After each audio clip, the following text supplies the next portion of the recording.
Hey, hey, hey, beautiful souls.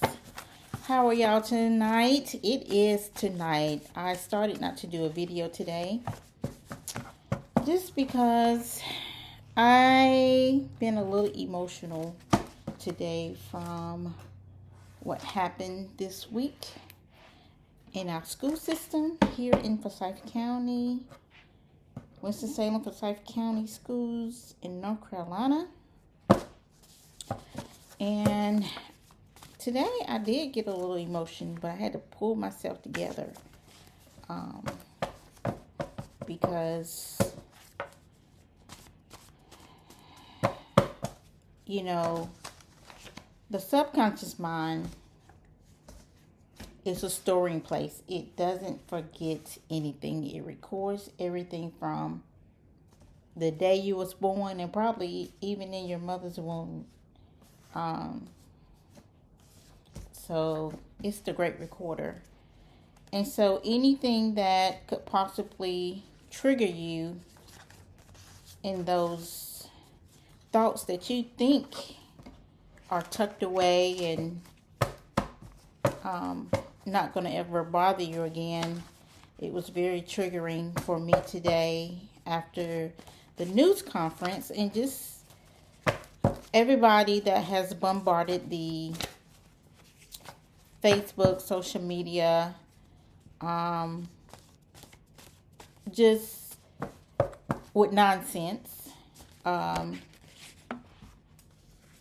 People trying to draw their conclusion as to what happened and they weren't there, and just posting photos and videos, just really, really insensitive. But today at the news conference, it just, I don't know, it just struck something in me. And it took me back to when my sister was killed from domestic violence, and it's not about her, it's not about me. But I'm just thinking about how the reporters were asking all these questions and what the game plan is for the students, and I don't think they went to school yesterday. Yeah, I don't think they went to school yesterday. So they want to know what the safety plan, what the curriculum, all of this kind of stuff. And it triggered me because I started thinking about my sister when she was killed, and she also was stabbed. This student was stabbed. And from what has come out is that he brought the knife to school, and the guy that killed him was in self-defense. And he was able to get the knife away from him some kind of way in the altercation, and he ended up killing the other student. And it's just a tragedy all the way around for everyone. But I want people to understand that when you lose someone in such a capacity where we have social media, people want to tape, people want to give their theory on things like that. I was very, very protective of my sister's information, social media. Nobody did videos, and even at her funeral, when it was time for people to see the body, I had them have someone sit out there during her casket, during those visit times, to make sure that no one took pictures of her. And also, we put a net over her because I did not want anybody touching her and taking pictures to put on social media, because it's very insensitive when you lose someone in that capacity, and it's so public side. I can't say that right now.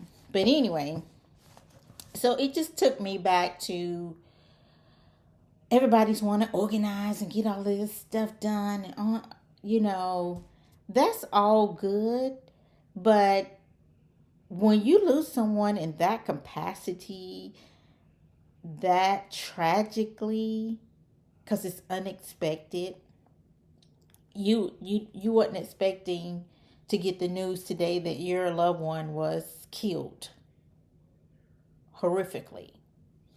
And all I can think of today as the news, I just started bawling. I just started bawling because I was like,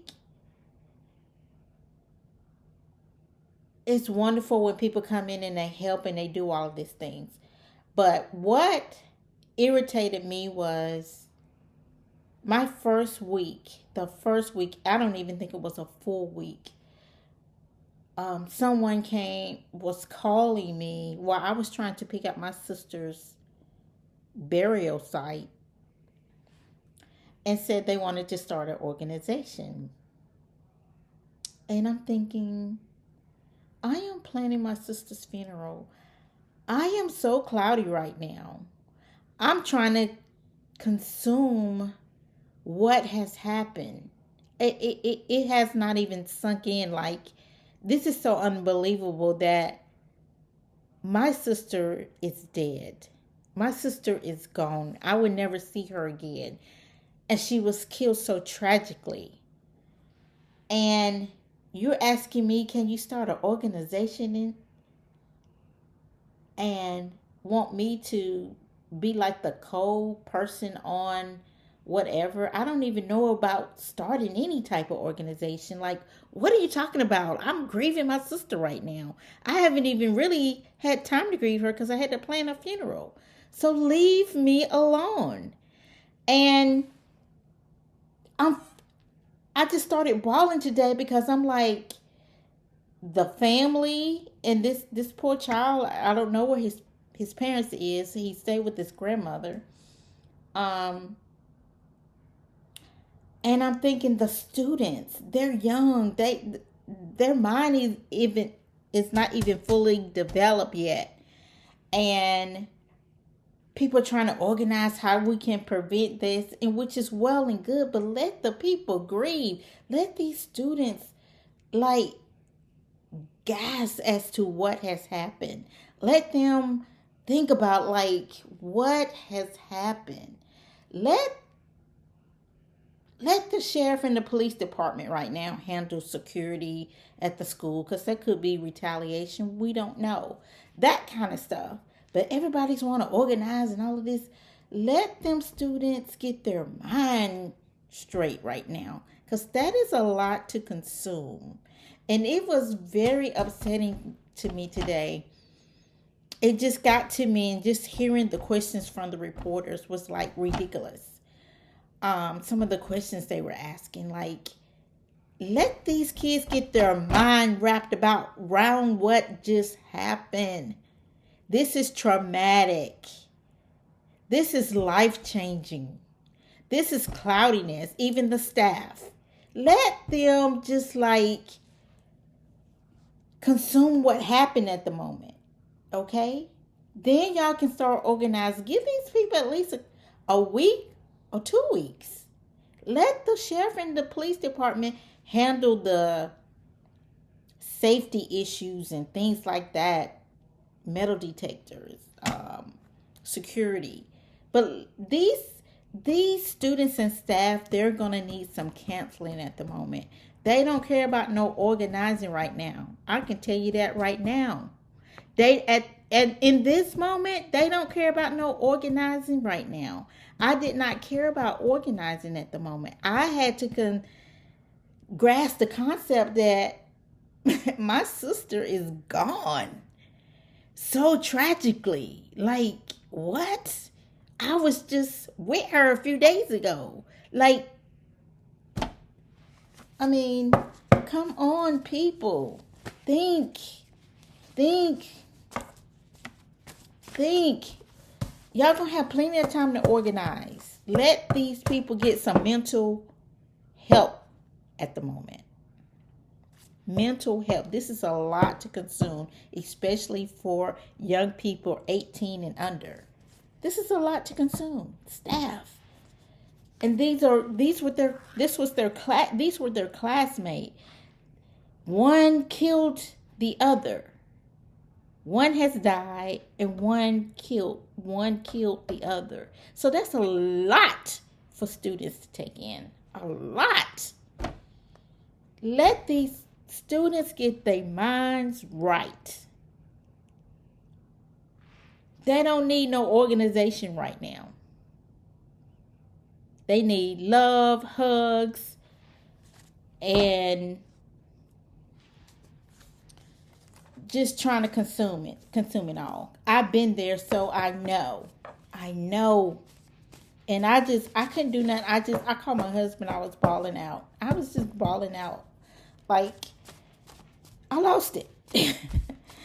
But let me go ahead and give what the divine has to say tonight.